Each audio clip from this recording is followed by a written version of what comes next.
I am a psychic medium. That's what I do for work. Welcome to the Messages from Heaven television show.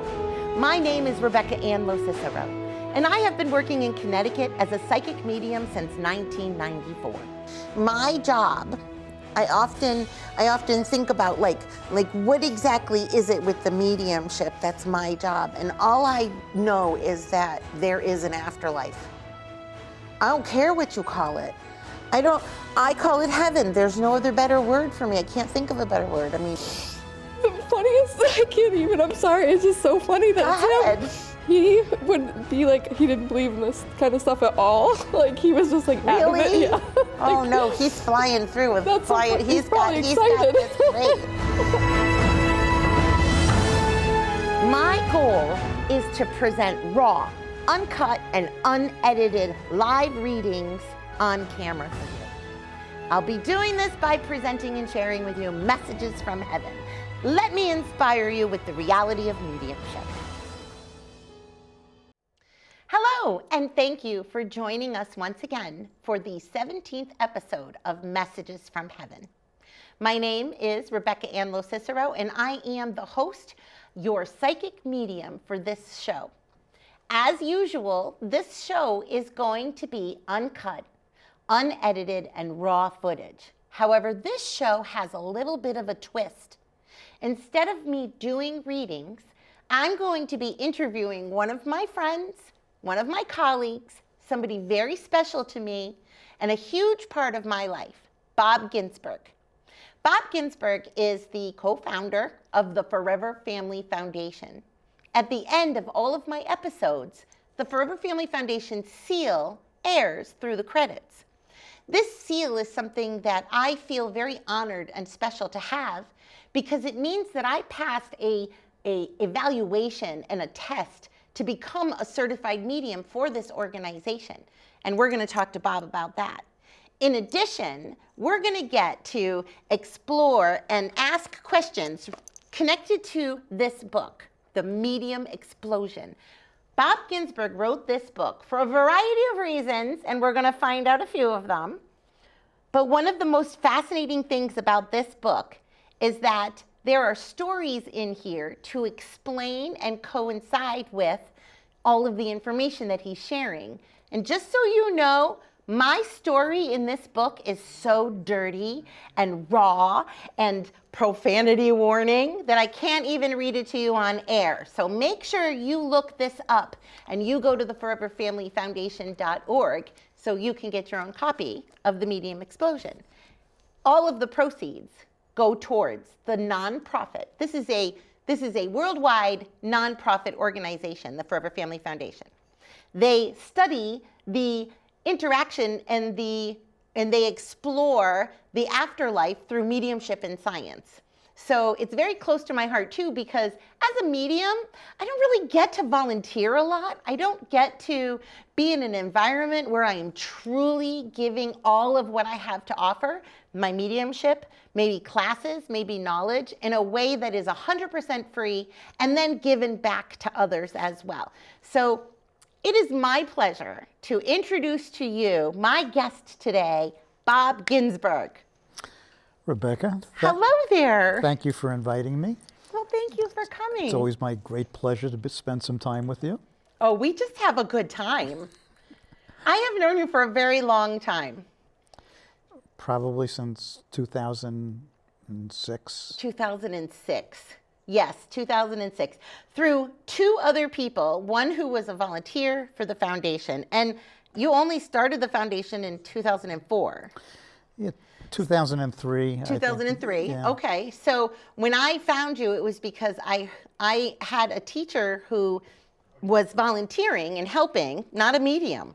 And she was my Reiki teacher. So I was really excited when she started talking about it.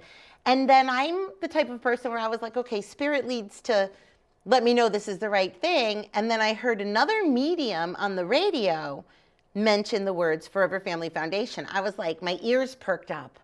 I was like, I need to know what this is. And I wound up researching it to such an extreme that I couldn't do anything but call. And when I called, I got your wife on the phone. Now, for our audience, I will preempt with this so you guys know. Bob and Fran Ginsberg, this beautiful couple, lost their daughter in 2002. And that is a catalyst to the two of you starting this foundation. And Fran has since passed, which touches my heart because she was my #1 mentor in this field. And I remember calling her in 2006 or 2007 and getting her on the phone, and she was like, "Oh, so you want to be a medium? Why?" And I remember thinking to myself, "Oh my God, who am I on the phone with?" Well, then you met me, and we're two very different people, right? Well, yeah. But if we were having this conversation in 2001, I'd think you were nuts. I remember I didn't believe in mediumship. I didn't believe in an afterlife. I remember very distinctly, I think it was about 3 months before my daughter passed, I was playing golf with a friend of mine, and my friend Kenny, and he had just lost his wife to breast cancer. And we got this serious look on his face. I was sitting in a golf cart. He said, "I have to tell you something." I said, "What?" He said, "I went to a medium," and like alarm bells started going off in my head. Oh my gosh. And I said, "Yeah." And he said, and Bob, she told me all these specific, amazing things that she couldn't possibly have known. Mm-hmm. And the only thing I could do is give him some sort of a weak, lame, "Oh, well, Kenny, you never know," And I remember going home to Fran afterwards for golf and saying, "I'm so worried about Kenny. Oh, no. He's going to see this gypsy fortune teller, and she's going to take all his money, and he's so consumed with his grief," and that's, I didn't know what a medium was. I just didn't, I was ignorant, to that whole world. And honestly, I probably spent even after I was investigating and researching all the evidence for life after death, probably took about 6 years before I became convinced. Wow. Yeah, I was a hypocrite. So this experience, when he told you about the medium, Yeah. was just months before your daughter crossed. Right. Did you go back to him at any point in time and ask him about his medium or mention anything to him? No, I never did that. But it was caught in your head. It was a thought was it a thought? Yeah, I told you, it did teach me to have respect for other people's feelings, because here I was criticizing him. And, Skeptic. Total skeptic, and yet look at my life today. Yeah. But what I noticed early on when we started researching all these things, especially mediumship, is that, frankly, there are a lot of crappy mediums out there. Yeah, hence this. Yeah, and we felt that there was a need to be able to evaluate the proficiency and the evidence that a medium can bring forth, and we do that under controlled conditions. I visited several scientists that study mediumship in mediumship university settings, and I learned everything that I could. And then I developed my own method, which you've... Yeah, which is in the book as well, how you which to me, I always thought was a secret. So when I first met Fran was on the phone, and then fast forward, I think I went to a volunteer meeting, and then, the foundation was so young that then Fran immediately said, "Well, we need volunteers, so you can come and pour wine and cut cheese." And I was like, aye, Captain, and put on the right hat, And it wasn't until until both of you, until the whole foundation, I watched as the mediums, did what they did in their events, and I watched the volunteers get really close. And when I say that the volunteers, now I've been connected to the foundation. I took this test in 2007, and the volunteers that I knew then, there's, some of them are still around and very connected. This organization has done profound, amazing things, not just for the mediums, but for the volunteers, for the people that have come in. So do you remember when I took the test? As you know, my memory is not great, but I know there were some things that went on you have an effect on electronics. I wouldn't know what you're talking about. I know we've been in several situations. You were giving demonstrations and so forth. And I think Spirit's calling on my phone right now. Oh, well, that's good. Sure. Let's hope they're okay. I always say that's a sign when the phones go off during a reading. I'll be like, do they talk to your phone? Like, But yeah, listen, I do remember you doing a demonstration for us. And yeah, we were in Fort Myers, Florida when I was doing that. all sorts of things started happening with electronics. And I think Somebody electrocuted or something. when we were doing your evaluations, you kind of blew out a few computers. Yeah. There were some situations. I do tend to bring a lot of high vibration. People say when I come into a room, the attention is there. And even here, we've blown a couple of the lights out. They haven't even been replaced, one of them, because I say it's us. But I say it's me if that's what it's going to be. But that doesn't get somebody to pass a test just because I blow out some computers. In fact, I remember very distinctly during that testing that I was told, don't start yet by Fran. And whoever I was sitting in front of, I started. And she was like, you messed up the whole thing. And I didn't, thank God. Because I passed this rigorous test. And we're talking hours and 5 sitters and different interactions on the phone and having to hold and having to. I was very nervous. So for test takers, I don't know. How do you feel about this? Tell us about the evaluation. Well, when we first started to do the evaluations, we did it in a physical place, and we rented a ballroom in a hotel. And I think we evaluated like 9 mediums at once. And we had partitions set up, and we had 9 sitters that I trained, how to score, the information.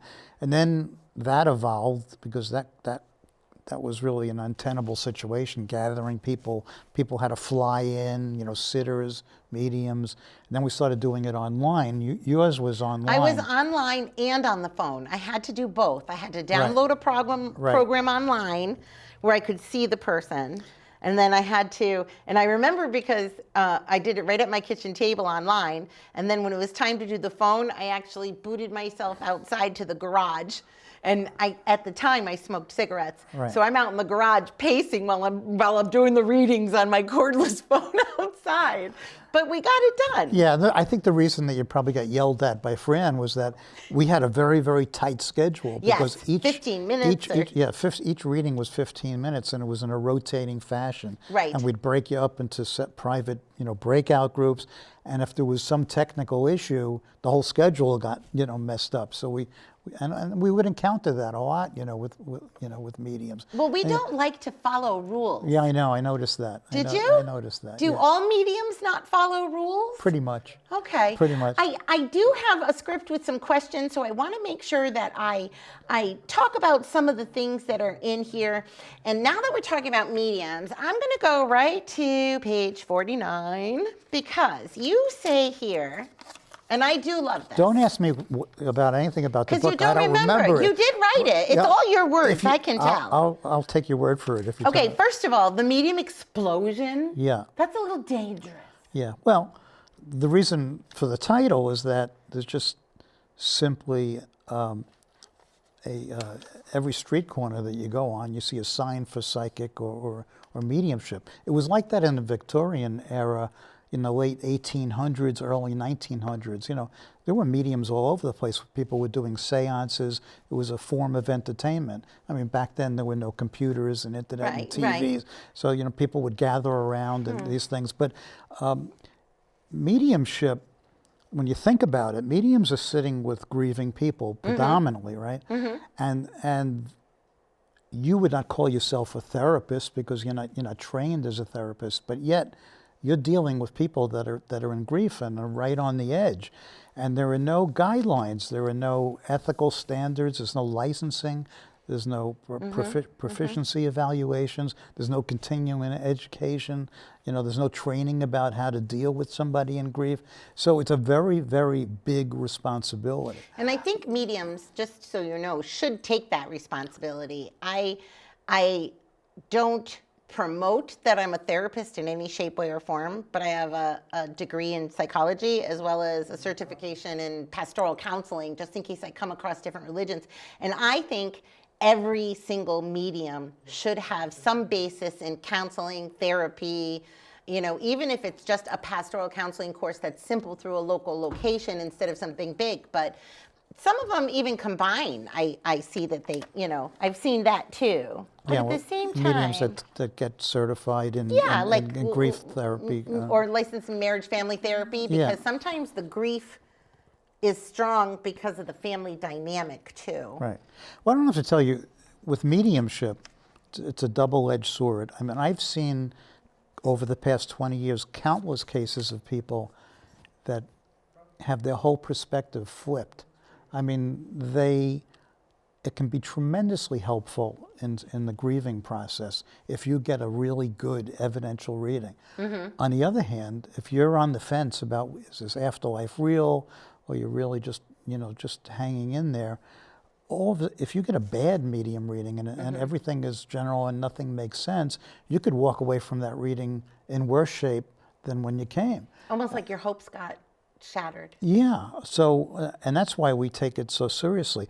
And so, the reason I wrote the book, I mean, it wasn't to bash mediums. It was quite the opposite, because I want to show that, even though I state in the book, and I'll stand by it, that 85 to 90% of the mediums practicing today cannot do what they claim. I love that. Wait. There are 85 to 90% cannot do what they claim. Right. I agree with you. And I'm not saying that they're fraudulent. Some are, you know, but most of them are just inexperienced. You know, we all have intuitive ability. And they don't have a way to know that either. I think that, so I've been doing this for 30 years, and just now am I willing to look at a inexperienced medium and say, you need more experience. Where I think in the medium field, it is and it has been, it shouldn't be, but it is and it has been faux pas to call out another medium by a medium. So there's a lot of behind the scenes with that. So that's true of any profession, though. True, right? but not, well, I don't know, because you would even have it maybe on the outskirts, somebody would say something, but you never really see it.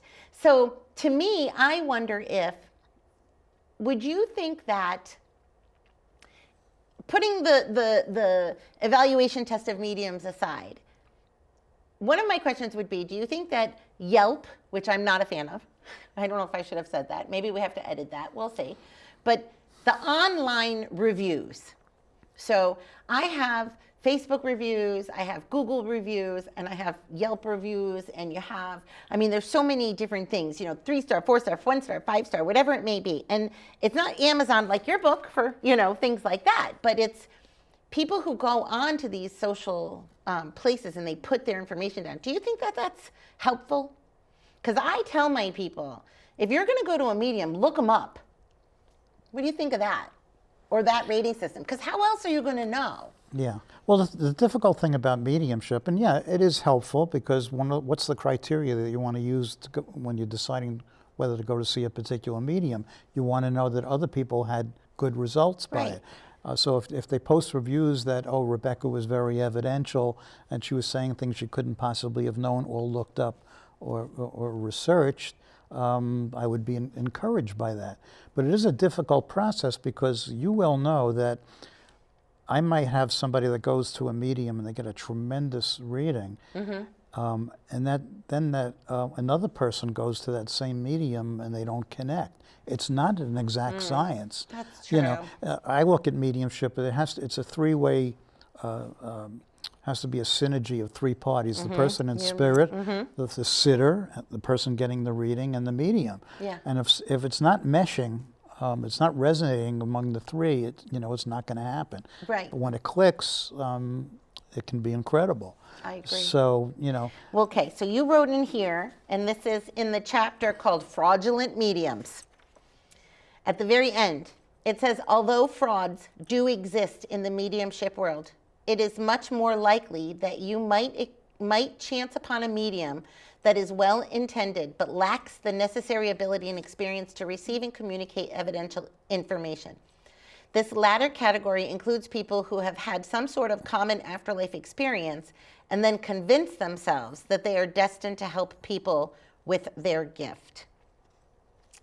So, what I'd like to know is, do you feel that a lot of mediums, fraudulent or not,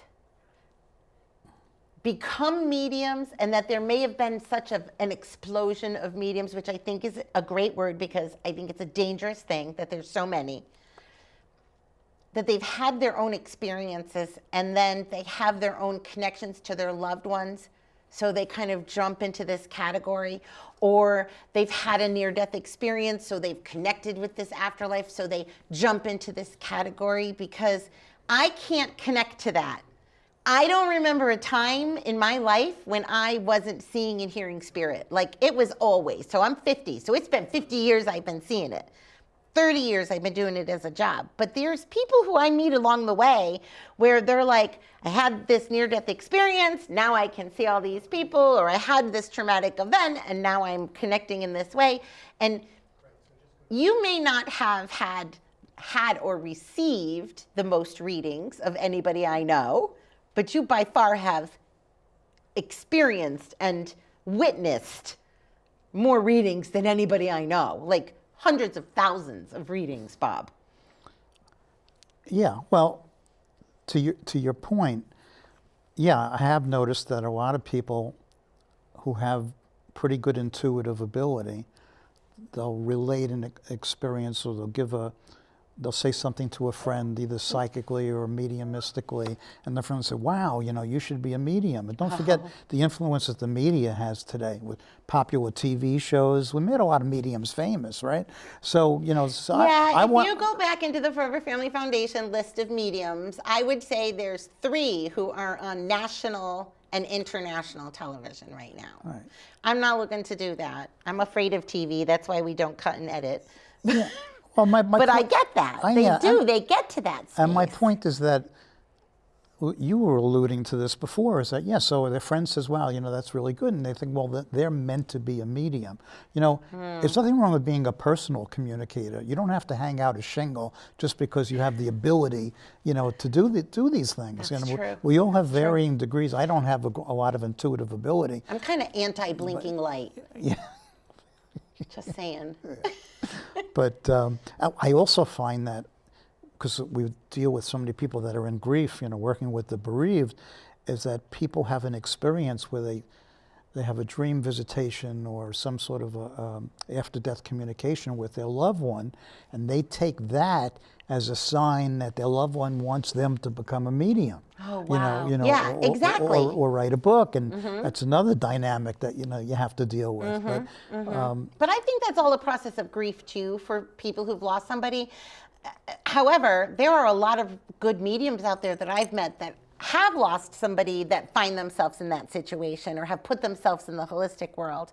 I just don't personally think that everybody who has a near-death experience is now a medium. So for me, I kind of wonder, I would have to interview them all, which you do. So it's fascinating to me. Yeah. What could somebody say to you? What could just some layperson give you in conversation that you think would convince you to go see a medium? Say it's a medium you didn't know, and you meet like somebody out somewhere who goes, oh, I went to this one medium once who said this or did this. What would be like a let's go and do this kind of? To me, it's all about the evidence. Okay, so what does that mean? I mean, I've had friends tell me about a reading that they had, and then I'll ask if they recorded it, and because with any good medium, the medium should allow you to record the session. So and I'll listen to it. First, they'll tell me all the things that the medium said.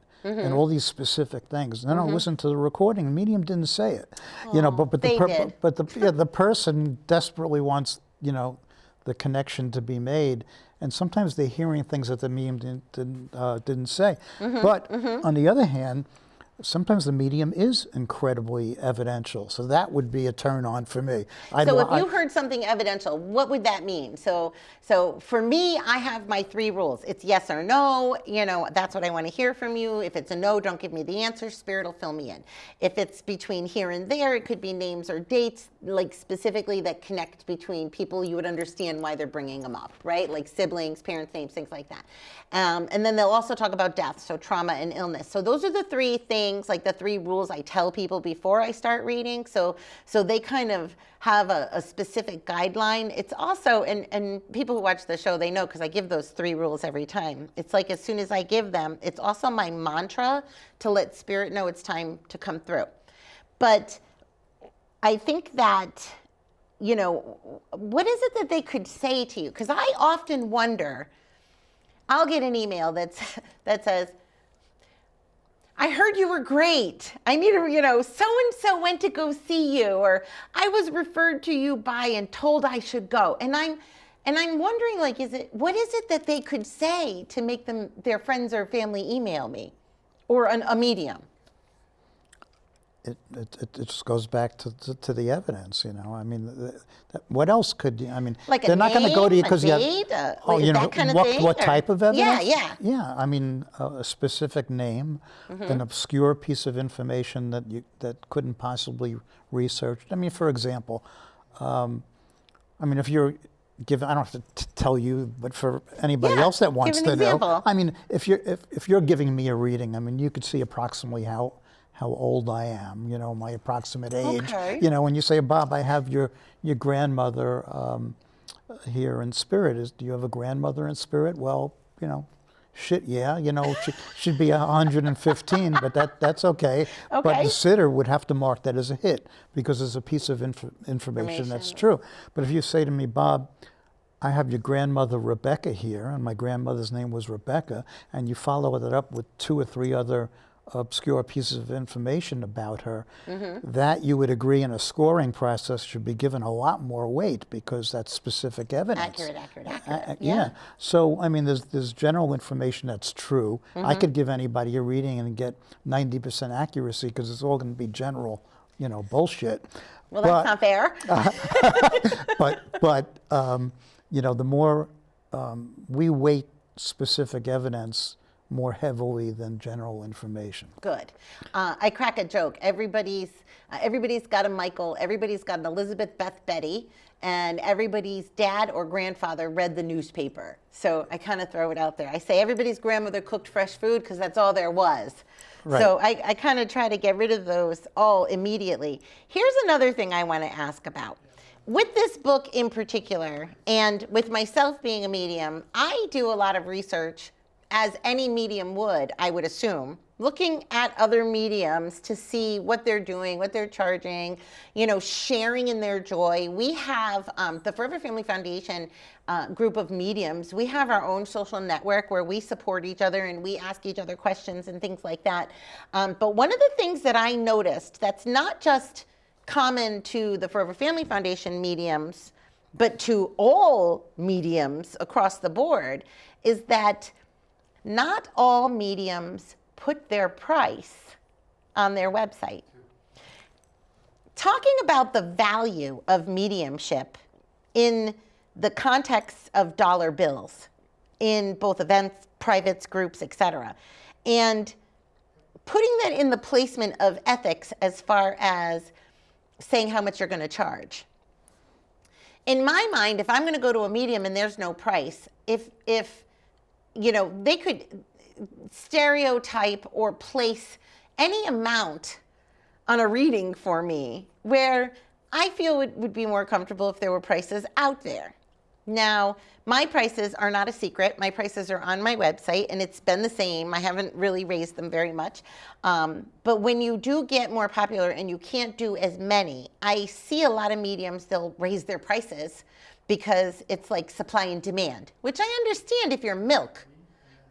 I don't understand it for mediumship. Right. But you must have an insight on that. Do you have an opinion on fee or if they should post it? Yeah, it's interesting. It's a hot topic, and I think I wrote about it in the book. You did write about it. But we have had countless people over the years that come to us and say, wait, mediums are spiritual people, you know, and they're working with grieving, you know, why they shouldn't be charging any money It's at all. God's work. And of course, mediums have families, they have houses, they have mortgages, they have to pay their car insurance. I mean, mediums have to survive like everybody else. So I never begrudge a medium, Me you know, neither. for charging Gotta a do fair what you price gotta for something. do. On the other hand, I think mediums have to bear in mind the desperate situation that a lot of their clients are in.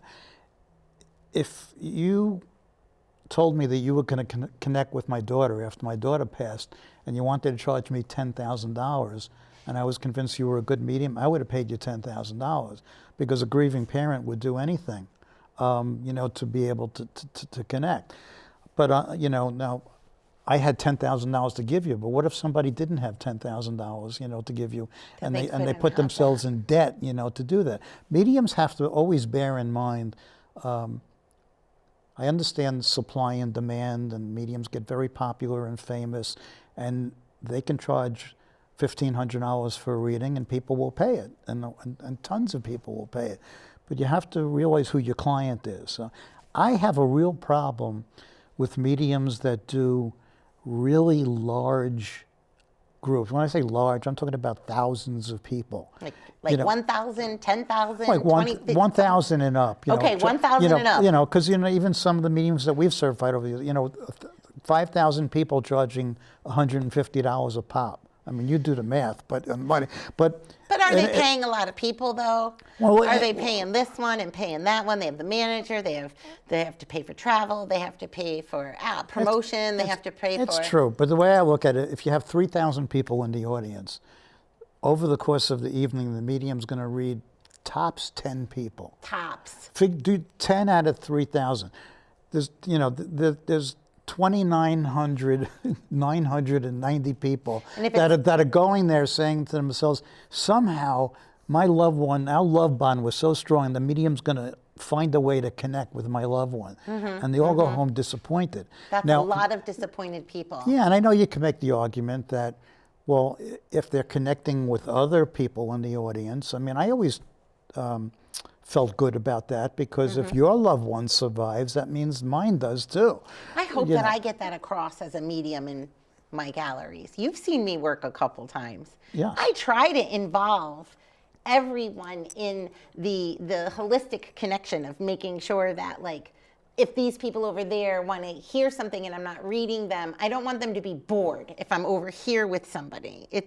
I think it's important sometimes to pull back, and I'll use maybe explanations of how I'm getting something or what I'm receiving to everybody, and then come back in. But you can't read that. If there's 10 people in the room, you're reading 10 people. If there's 100 people in the room, you're reading 10 people. If there's 1,000, 10,000, 100,000 people in the room, you're reading 10 people. That's why I always recommend, I mean, if you desperately want to get a good medium reading, you should book a private reading with a, you know, in a group setting.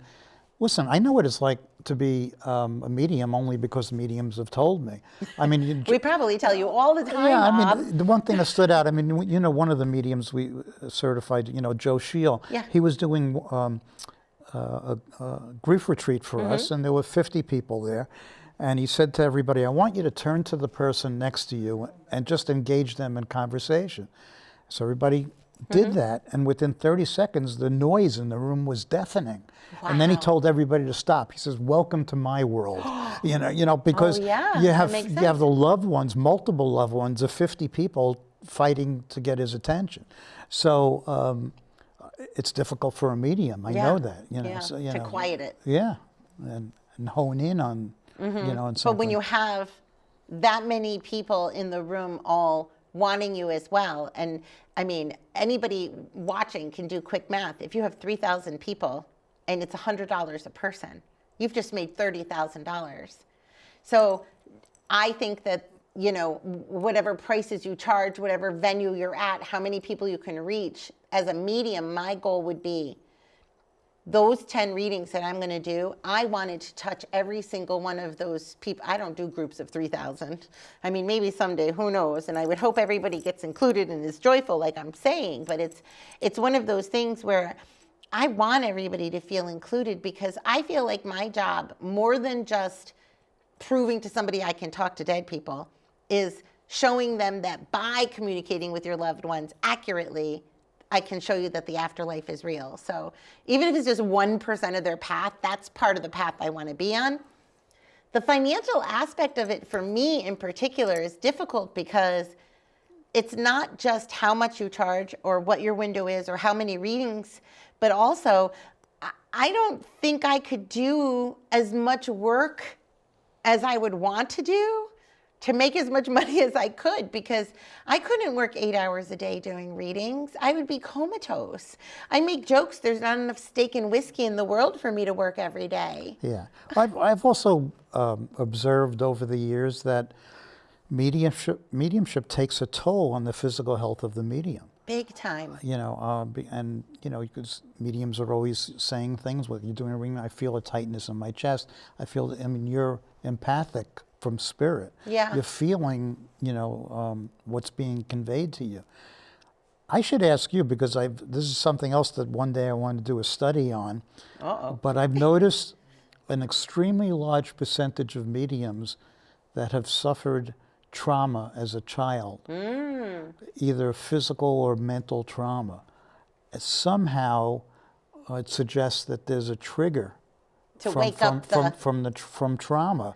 So, yeah, so not just the past life stuff or losing the loved one, but I understand what you're saying. I've heard that before, and I've thought about that before, because I was adopted. So I often would love to discuss that further, because I do think that being separated from your birth family at birth there's an infant separation anxiety trauma connected to it, because when people say, how did you get this? If I was to place it to a certain event, that would be the only thing I could place it to.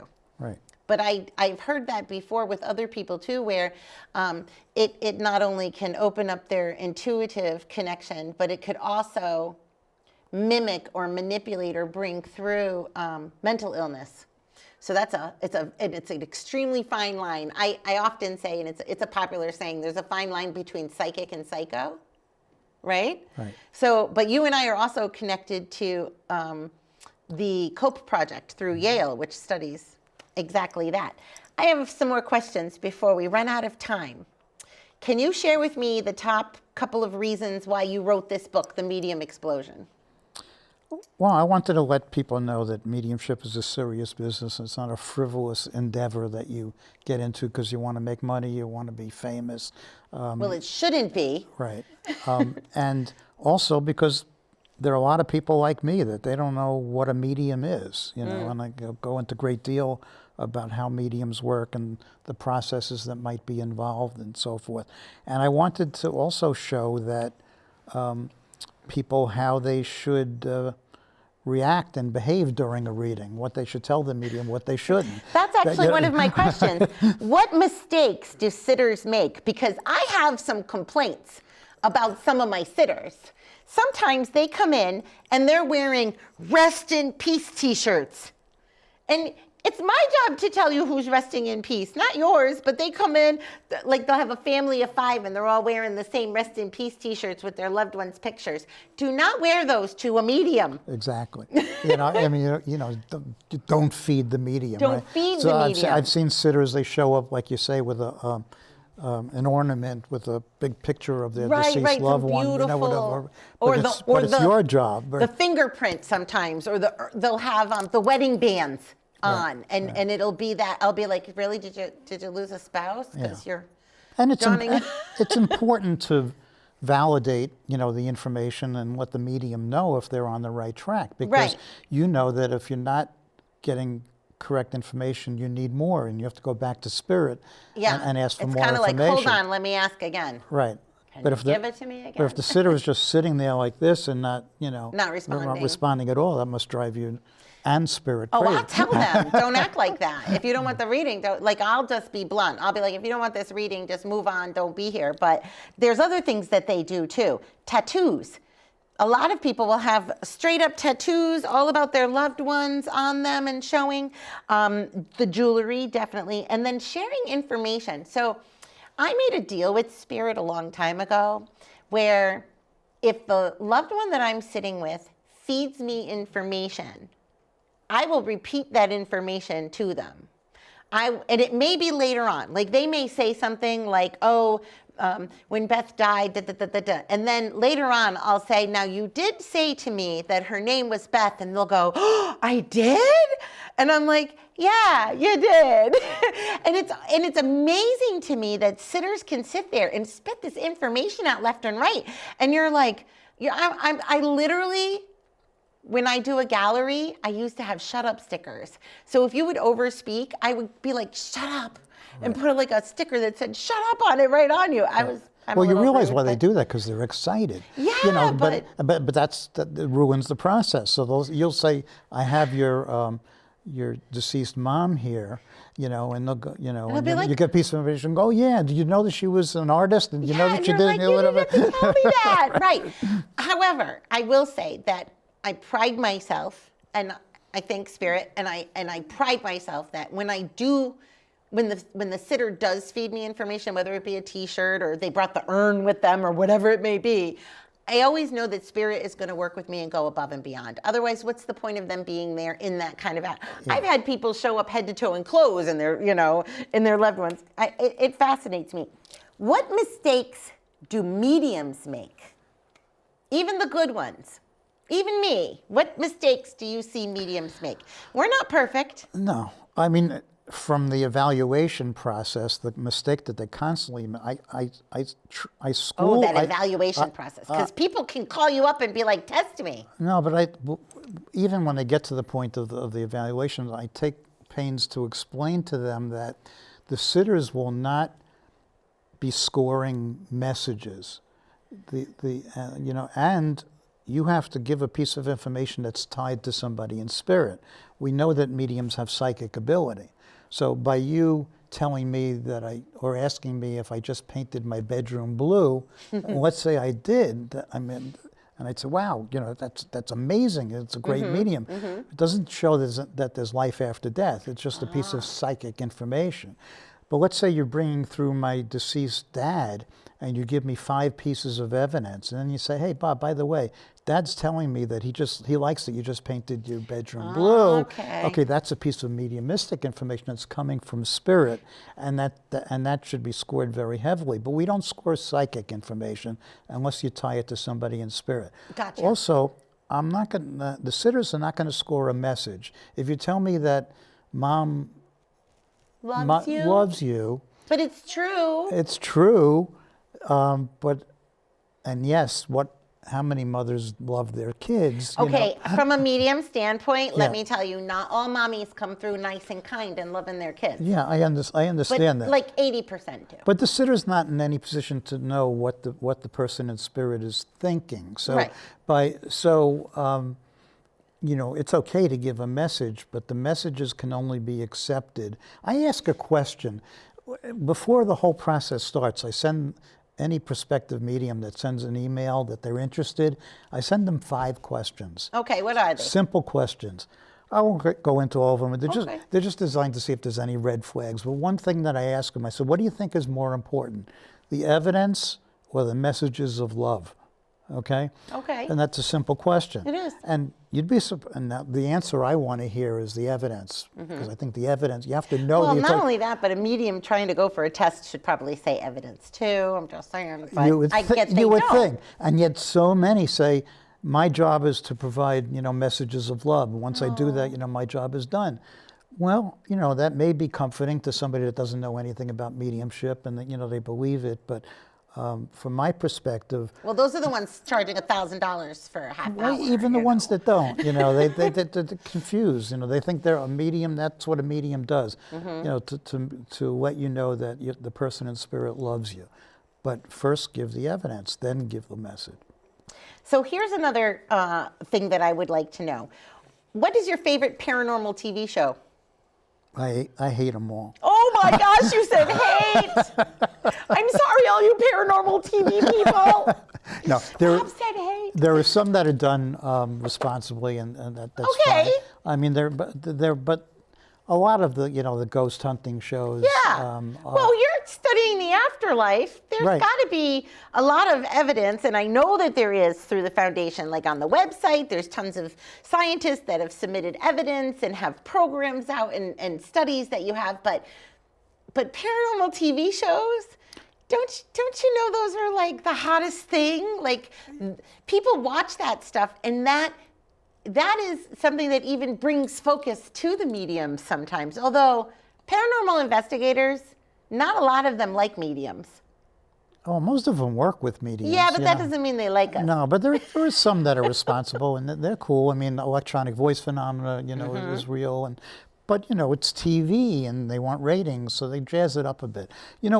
We're talking about mediumship, I understand that, but mediumship is just one piece of the puzzle of afterlife evidence. I mean, we have near-death experiences, Yes. we have deathbed visions, we have reincarnation, we have after-death communications, electronic voice phenomena. All of these things are interesting. And Studied. And studied. Yes. And people say, well, why are you interested in telepathy and Well, psychokinesis? the foundation has connected me with 2 separate programs where I've had brain scans at universities. Right. So I mean, the foundation part of that is endless, and I love that. Well, a prerequisite for believing in life after death, in order to believe in life after death, you have to believe that our mind or our soul or our consciousness, whatever you want to call it, can act independently of a physical brain. And that sounds weird, right? How could something act independently of a brain? But in telepathy, or even reading somebody's mind, how is that possible if your brain is there? Wave somewhere. Remote viewing. I mean, I've done my own experience with remote viewing where I drew pictures sitting in my home in New York, and somebody in Oregon, I drew a set of 5 different pictures. And I remember this study. This was something else we did through the foundation. Right. Then I put it in some of my talks. She drew 3 of my drawings exactly the way I drew them. So, and that was a pivotal point in getting me to believe in all that, because here was Bob in New York with Bob's brain in his skull, and this woman in Oregon, 3,000 miles away, with her brain in her skull. Yeah. How is it possible that she could be reading, what I am Which is a writing? little woo-woo, too, by the way. Yeah. I love that. Well, what's interesting about that, in remote viewing, time and space don't mean anything, and distance. And one of the pictures she drew on Thursday, but I drew it on Wednesday, and vice versa. So then you were saying, who's remote viewing who? Who's remote viewing who? Yeah. So, but all these things, the point is that if our brains, we know our brains die, right? We get cremated, we get buried. There's nothing Water, left. bacteria, goodbye. But if you could show that our minds or consciousness can operate independently of the brain, then a belief that our life continues becomes probable. Yeah. So. Yeah, it does give a different perspective outside of a medium perspective. Right. That there's other ways to tap into those energies. So I know that our show is coming to an end, and although I could talk to you forever and ever and ever, I need to just come to this one very special part. If I can find it now, page 149. Yes. I'm always interested to know what I wrote. Oh, you're so cute. I will say that when I met you and Fran, your wife, Fran became somebody in my world who was not a medium, who pushed and tested my limits on so many levels. And one thing that we didn't get to discuss, but we should definitely do this again, because this isn't your only book. You do have another book, so we definitely could do another show. But one of the things that she said to me once, we were out at dinner, and I won't give the whole context of the evening, but she was talking about physical mediumship. So there's a difference between mental mediumship and physical mediumship. What I do is mental mediumship. However, I study physical mediumship, and I've been studying it pretty much since this one particular dinner that I was at with you and her and another associate of the foundation. I had said, I didn't know, if I wanted to channel through my body some ghost, like if I'm not here, what is it? And I remember her saying very distinctly to me, what does it matter? Do you have any idea what somebody would give to hear their child's voice again? And that sticks with me on so many levels. Not that I ever will, but I won't reject. But not that I ever will channel through and be able to do that.